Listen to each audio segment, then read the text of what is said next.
Hello मेरे प्यारे दोस्तों, कैसे हैं आप सभी। मैं आप सभी का स्वागत करता हूं आपके यूट्यूब चैनल एसपी झा पे। और आज हम लोग पढ़ने वाले हैं स्टैटिक्स, जिसमें कि पार्ट 2 पढ़ने वाले। मैंने आप लोग को पार्ट 1 में इसके कुछ बेसिक पार्ट थे जिसके बारे में बताया था, जो कितने आप लोगों को बहुत सारे स्टैटिक के बारे में, आंकड़े के बारे में, आंकड़े कितने प्रकार के होते हैं उस सभी के बारे में बताया था। एक आंकड़े सब के बारे में बता देते थे, जिसमें कि हम लोग को आप एक वर्गीकृत आंकड़े छूट गए थे, जिसमें कि पार्ट 2 में मैंने आप लोग को बताया था, जो हम लोग इसे सीखेंगे।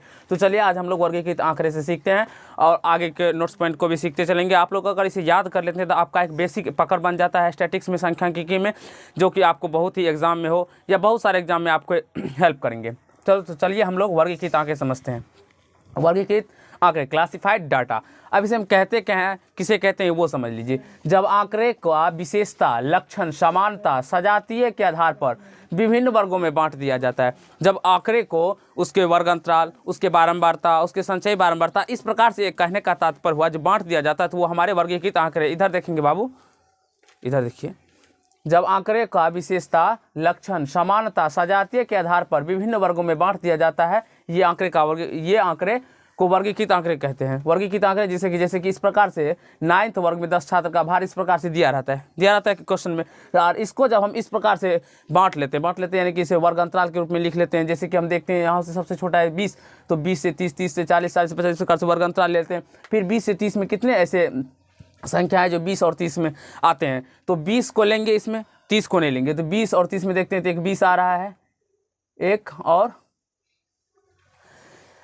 3, 4, 5, 6, 7, 8, 9, 10, तो यहाँ से और एक 25 भी आ रहा है, तो 2 आ रहा है। 20 और 30, 20 और 30 के बीच में 2 आ रहा है तो 2 ले लिए। फिर 30 और 40 के बीच में देखेंगे, इसमें 30 नहीं लेंगे, इसमें 30 लेंगे, फिर इसमें 40 नहीं लेंगे, क्योंकि 40 है ना, इसमें 40 नहीं लेना है।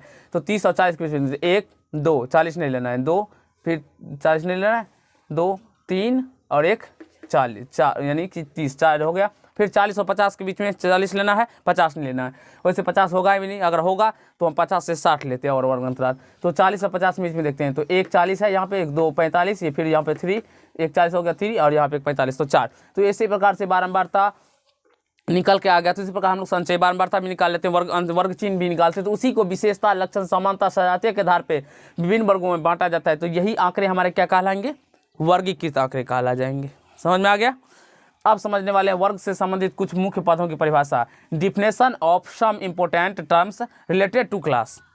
चलिए समझते हैं। सबसे पहले इसमें हम वर्ग की सीमा को समझेंगे। Limits of class. तो वर्ग की 2 सीमा होती है, आप लोग को पहले वैसे पता ही होगा। जो प्रत्येक वर्ग की कितनी सीमाएं होती है, 2, एक लोअर लिमिट, एक अपर लिमिट, निम्न सीमा और एक उच्च सीमा। तो इसे एल से सूचित किया जाता है, निम्न सीमा को एल से सूचित किया जाता है, लोअर लिमिट, और अपर लिमिट यानी कि ऊपरी सीमा को यू से सूचित किया जाता है। जैसे कि अगर हम इस प्रकार के वर्ग अंतराल में बात करते हैं, तो ये हमारे 30 लोअर लिमिट हो जाएंगे और ये 40 अपर लिमिट हो जाएंगे। ये 30 लोअर लिमिट, ये इस वर्ग अंतराल के ये 30 लोअर लिमिट, ये 40 अपर लिमिट, इस वर्ग अंतराल के ये 40 अपर लोअर लिमिट और ये 50 अपर लिमिट। इसी प्रकार से ये लोअर लिमिट, ये अपर लिमिट, ये लोअर लिमिट, ये अपर लिमिट, ये लोअर लिमिट, ये अपर लिमिट, ये लोअर लिमिट और ये अपर लिमिट हो जाएंगे। समझ में आ रहा है बाबू। देखिए वहाँ पे वर्ग अंतराल, यहाँ पे वर्ग अंतराल, क्लास इंटरवल।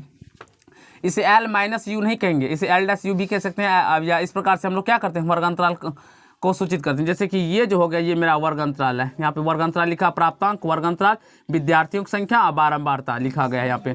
तो ये क्या है, हमारा वर्ग अंतराल है। ये भी वर्ग अंतराल है, ये भी वर्ग अंतराल है, ये भी वर्ग अंतराल है, ये भी वर्ग अंतराल है और ये भी वर्ग अंतराल है। और वर्ग अंतराल की ही निम्न सीमा होती है और उच्च सीमा होती है। तो समझ में आ गया बाबू, कहीं से डोट्स नहीं ना। ठीक, अब यहाँ समझिए।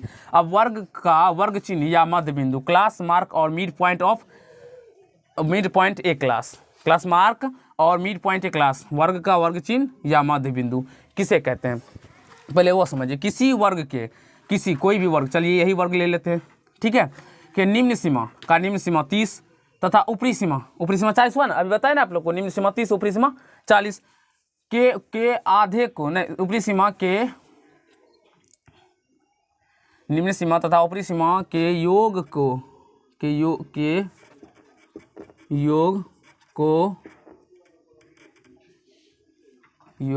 आधे, ऊपरी सीमा के योग के, यहाँ पे 2 लिख लीजिएगा। किसी वर्ग के निम्न सीमा तथा ऊपरी सीमा के योग के के इस दोनों को योग कर और फिर योग के आधे को उसमें जोड़ के इस दोनों को जोड़ के और 2 से भाग दे देंगे। आधे को वर्ग का वर्ग चिन्ह कहते हैं। जैसे कि हम यहाँ पे एक एग्जाम्पल लेंगे। आप यहाँ पे पहले समझ लीजिए इसका फॉर्मूला क्या आता है। वर्ग चिन्ह को हम लोग XI से डिनोट करते हैं, बराबर निम्न सीमा प्लस उच्च सीमा बटा 2।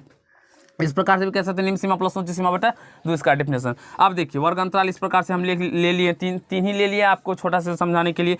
बारंबारता 2, 6, 1 ले लिए, लेकिन हमें इसे वर्ग चिन्ह निकालना है। तो वर्ग चिन्ह इसमें क्या है, 30 है, ऊपरी निम्न सीमा प्लस ऊपरी सीमा 40 है, तो दोनों को जोड़ के 2 से भाग दे देंगे तो ये कितना निकल के आ जाएगा, 35 निकल के आ जाएगा। 70 आएगा ना, 70 में 2 से भाग। उसी प्रकार से इसमें भी करेंगे 40 प्लस 50/2, तो ये कितना निकल के आ जाएगा, 90 में 2 से भाग देंगे तो 45 आ जाएगा। फिर इसमें भी क्या करेंगे, 50 प्लस 60 को ऐड करके 2 से भाग दे देंगे तो यहाँ से 55 आ जाएगा। तो आशा करता हूँ ये वर्ग चिन्ह आपको समझ में आ गया होगा, कहीं से कोई दिक्कत नहीं बचा होगा। वैसे हम लोग संचय बारंबारता के बारे में पीछे भी पढ़ रहे हैं, लेकिन इसमें थोड़ा निकालने का बारे में हम लोग अच्छे से सीखेंगे।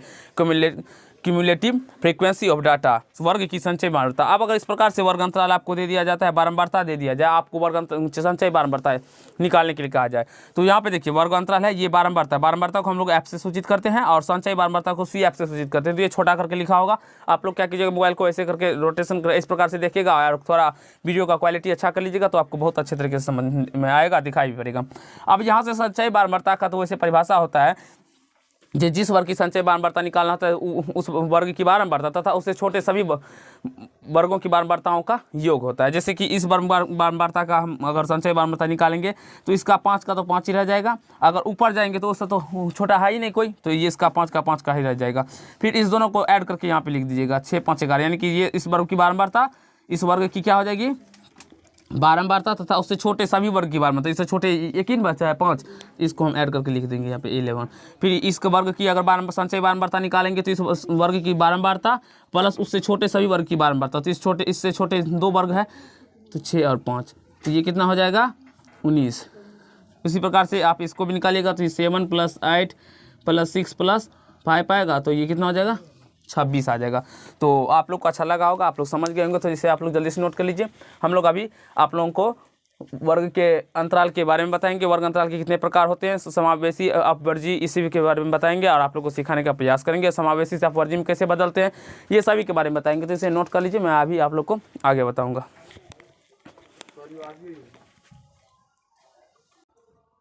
तो चलिए फ्रेंड, अब हम लोग वर्ग अंतराल के प्रकार से समझते हैं।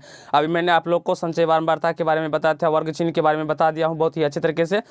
तो सारे पॉइंट्स को आप लोग अपने अपने नोट्स पॉइंट में बनाते चलिए, कॉपी में लिखते चलिए। अब देखिए वर्ग अंतराल के 2 प्रकार होते हैं, टाइप्स ऑफ क्लास इंटरवल्स। वर्ग अंतराल के कितने प्रकार होते हैं, 2 प्रकार होते हैं। एक होते हैं अपवर्जी, जिसे हम लोग अतिव्यापी भी कहते हैं, एक्सक्लूसिव और ओवरलैपिंग, और दूसरे होते हैं समावेशी या अनतिव्यापी, इंक्लूसिव और नॉन ओवरलैपिंग। अब हम लोग समझने वाले हैं इसमें पहले अपवर्जी वर्ग अंतराल को। जी अपवर्जी वर्ग अंतराल क्या होते हैं, इसका क्या प्रोसेस है, क्या नहीं है। तो एक्सक्लूसिव और ओवरलैपिंग क्लास इंटरवल्स, अपवर्जी वर्ग अंतराल।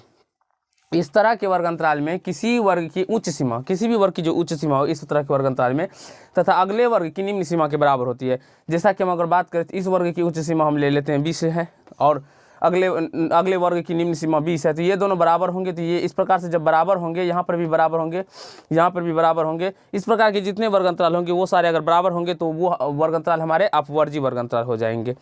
तो अपवर्जी वर्ग अंतराल समझ में आ गया होगा आप लोग को। अब हम लोग समझते हैं समावेशी वर्ग अंतराल। समावेशी वर्ग अंतराल क्या होता है, इंक्लूसिव और नॉन ओवरलैपिंग क्लास इंटरवल। इस तरह के वर्ग अंतराल में किसी वर्ग की उच्च सीमा, किसी भी वर्ग की उच्च सीमा तथा ठीक अगले वर्ग की निम्न सीमा के बराबर नहीं होती है। इसमें क्या होता है, तो अगले वर्ग की निम्न सीमा के बराबर नहीं होती है। जैसे कि अगर यहाँ पे देखेंगे तो यहाँ पे कितना है 25 है, और यहाँ पे अगले वर्ग के निम्न सीमा को देखते हैं तो यहाँ पे 26 है, तो ये बराबर नहीं है। तो ये इस प्रकार से यहाँ पे भी देखेंगे, यहाँ पे 30 है, यहाँ पे 31 है, यहाँ पे देखेंगे तो ये 35 है और यहाँ पे 36 है, तो ये बराबर नहीं है। तो ये हमारे समावेशी वर्ग अंतराल हो जाएंगे। तो हम यहाँ पर देखते हैं तो यहाँ पे हमारा 20 है, यहाँ पे भी 20 है, यहाँ पे 30 है, यहाँ पे भी 30 है, लेकिन इसमें अगर बात करते हैं तो यहाँ पे 25 है, यहाँ पे 26 है, तो यहाँ पे एक गैप आ रहा है इस बीच में। देखते हैं ना, जब आप माइनस करेंगे तो 1 का गैप आ रहा है, तो ये रिक्ति हो गया। इसे हम लोग रिक्ति को भी हम लोग को समझना पड़ेगा। अब देखिए रिक्ति क्या होता है, गैप क्या होता है। तो समावेशी वर्ग अंतराल में, ये समावेशी वर्ग अंतराल है ना, इसमें समावेशी वर्ग अंतराल में किसी वर्ग की ऊपरी सीमा, किसी भी वर्ग की, जैसे कि इस वर्ग के मान लेते हैं ऊपरी सीमा कितना है 25, तथा ठीक बाद वाले वर्ग की निम्न सीमा, ठीक इसके ठीक बाद कौन सा वर्ग है, ये इसके निम्न सीमा कितने हैं 26 यानी कि 26 के अंतर को रिक्ति कहते हैं। के अंतर को हम लोग क्या कहते हैं, रिक्ति। जैसे कि 26 में से 25 को माइनस करेंगे तो ये एक जो निकल के आया वो एक क्या हो गया हमारा, रिक्ति हो गया यहाँ से। अब सारे में करेंगे तो 30 में से 31 में से 30 जाएगा तो कितना आ जाएगा, एक निकल के आ जाएगा। तो इस प्रकार से आप लोग को समझ में आ गया होगा जो रिक्ति क्या होता है, नहीं होता है। अब देखिए आप लोग जब समावेशी वर्ग अंतराल पर है और अपवर्जी वर्ग अंतराल पर है तो हम लोग जब प्रश्न बनाएंगे तो हमें समावेशी वर्ग अंतराल से प्रश्न बनाने में बहुत सारी कठिनाइयाँ का सामना करना पड़ता है। तो इसलिए हम समावेशी वर्ग अंतराल को अपवर्जी वर्ग अंतराल में बदलने का तरीका जानते हैं। जो समावेशी वर्ग अंतराल को अपवर्जी वर्ग अंतराल या अतिव्यापी आप भी कह सकते हैं, अनतिव्यापी से अतिव्यापी में बदलने में का तरीका कौन सा है। सबसे पहले यहाँ पे देखिए वर्ग अंतराल को अनतिव्यापी यानी समावेशी से अतिव्यापी यानी कि अपवर्जी में बदलने के लिए वर्ग अंतराल की निम्न सीमा में, ये जो वर्ग अंतराल की निम्न सीमा 0 दिया हुआ है इसमें रिक्ति बटे 2 घटाते हैं। रिक्ति, इसका जो रिक्ति निकलेगा उसमें से 2 भाग करके उसे माइनस कर लेंगे तो वो अपवर्जी वर्ग अंतराल का निम्न सीमा निकल के आ जाएगा। तथा उच्च सीमा में रिक्ति बटे 2 जोड़ते हैं और उच्च सीमा जो ये हुआ उसमें हम क्या करेंगे तो 2 रिक्ति जितना होगा उसमें 2 जोड़ के 2 से भाग देके और वो जोड़ लेंगे तो हमारा क्या निकल के आ जाएगा, अपवर्जी वर्ग अंतराल का अपवर्जी वर्ग अंतराल निकल के आ जाएगा। तो चलिए हम इसको बना के आप लोग को समझाते हैं। जैसे कि यहाँ पे हम रिक्ति का बात करें तो रिक्ति यहाँ पे कितना है, तो हमारा रिक्ति का अगर बात करें तो रिक्ति यहाँ पे 1 है। देखते हैं ना, 4 में से 3 जाएगा तो 1 आएगा, 8 में से 7 जाएगा तो 1, 12 में से 12 में से 11 जाएगा तो 1 आएगा। तो हम रिक्ति बटे 2 करते हैं तो रिक्ति में 2 से भाग दे देंगे तो कितना निकल के आ जाएगा 0.5। देखते हैं ना, रिक्ति बटे 2 रिक्ति बटे 2। अब निम्न सीमा 0 है तो 0 में से जब हम वो 0.5 को घटाएंगे तो कितना आएगा, तो ये माइनस में 0.5 आता है, माइनस में 0.5 आता है। तो यहाँ पे देखिए मैंने नोट्स में आपको लिख दिया, यदि न्यूनतम मान ऋणात्मक आए तो देखिए ऋणात्मक आ रहा है ना, तो उसके जगह पर शून्य लिया जाता है। तो इसके जगह पर हम क्या ले लेंगे, शून्य को ले लेंगे, यानी कि इस वर्ग अंतराल का निम्न सीमा शून्य हो जाएगा। अब ऊपरी सीमा का बात करें तो ऊपरी सीमा का बात करें तो इस 3 में देखते हैं ना, वर्ग निम्न सीमा में से रिक्ति बटे 2 घटाते हैं तो निम्न सीमा 0 था, इसमें से हम रिक्ति 0.5 रिक्ति बटे 2 किए थे तो रिक्ति बटे 2 किए थे, रिक्ति 1 आए थे, 1 बटे 2 करेंगे 0.5 आया, 0.5 में से हम क्या किए थे, घटा लिए थे तो निकल के आ गया। तो अब हम क्या करते हैं तो यहाँ पे देखिए उच्च सीमा में रिक्ति बटे 2 जोड़ते हैं तो उच्च सीमा मेरा 3 है और रिक्ति कितना निकल के आया है 0.5, तो इसे हम जोड़ लेंगे तो ये 3.5 आ जाएगा। तो ये 3.5 आ जाएगा। वर्ग इसका बारंबार था तो वैसा का वैसा ही रह जाएगा, 2 2 3 8 4। अब यहाँ से देखिए यहाँ पे 4 है तो 4 में से जब हम 0.5 को फिर माइनस करेंगे क्योंकि निम्न सीमा हुआ, इस वर्ग की निम्न सीमा हुआ, निम्न सीमा में हम 0.5 माइनस करते हैं तो ये कितना निकलता है 3.5 आ जाएगा। तो यहाँ से ये 3.5 आ जाएगा और यहाँ से फिर 7.5 में क्या करेंगे 0.5 को ऐड करेंगे तो ये 7.5 आ जाएगा। उसी प्रकार से यहाँ पर 7.5 आ जाएगा और यहाँ पे फिर 11.5 आ जाएगा, फिर यहाँ पे 11.5 आ जाएगा और यहाँ पे 15.5 आ जाएगा। क्योंकि 12 में से हम क्या करेंगे तो 0 पर निम्न सीमा में से हम लोग रिक्ति बटे 2 घटाते हैं तो निम्न सीमा 12 है, 12 में से जब हम 0.5 घटाएंगे तो 11.5 आएगा और उच्च सीमा में हम लोग रिक्ति प्लस बटे 2 जोड़ते हैं तो अब 15 में जब हम लोग 0.5 को ऐड करेंगे तो 15.5 आ जाएगा। अब 16 में से फिर हम लोग 0.5 घटाएंगे तो ये कितना निकलेगा 15.5 और इसमें जोड़ेंगे तो ये 19.5 आ जाएगा। तो इस प्रकार से आप लोग देखेंगे तो अब ये मेरा अपवर्जी वर्ग अंतराल हो गया। यहाँ पे देखिए 0 से 3.5, 3.5 से 7.5, ये 3.5 और यहाँ पे भी 3.5, 7.5 यहाँ पे भी 7.5, यहाँ पे 15.5, यहाँ पे भी 15.5 मिल रहा है। अभी बताए थे यहाँ पे जो रहता है वहीं पे सेम रहता है, यानी कि किसी वर्ग की उच्च सीमा तथा अगले वर्ग की निम्न सीमा बराबर होती है। यहाँ पे भी देखिए अगले वर्ग उच्च सीमा तथा अगले वर्ग की निम्न सीमा बराबर है। तो इस प्रकार से आप लोग बदल सकते हैं। फिर से एक बार सुन लीजिए, जो सबसे पहले क्या करते हैं हम लोग समावेशी वर्ग अंतराल के निम्न सीमा में हम लोग क्या करेंगे तो रिक्ति बटे 2 निम्न सीमा में से माइनस करेंगे तो अपवर्जी वर्ग अंतराल का निम्न सीमा निकल के आ जाएगा।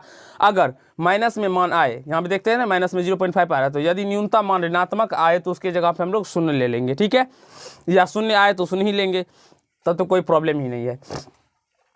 और उच्च सीमा में क्या करते हैं तो रिक्ति बटे 2 को जोड़ते हैं। अब चलिए टैली मार्क या मिलान चिन्ह को समझ लेते हैं। तो यहाँ पे हम मिटा लेते हैं।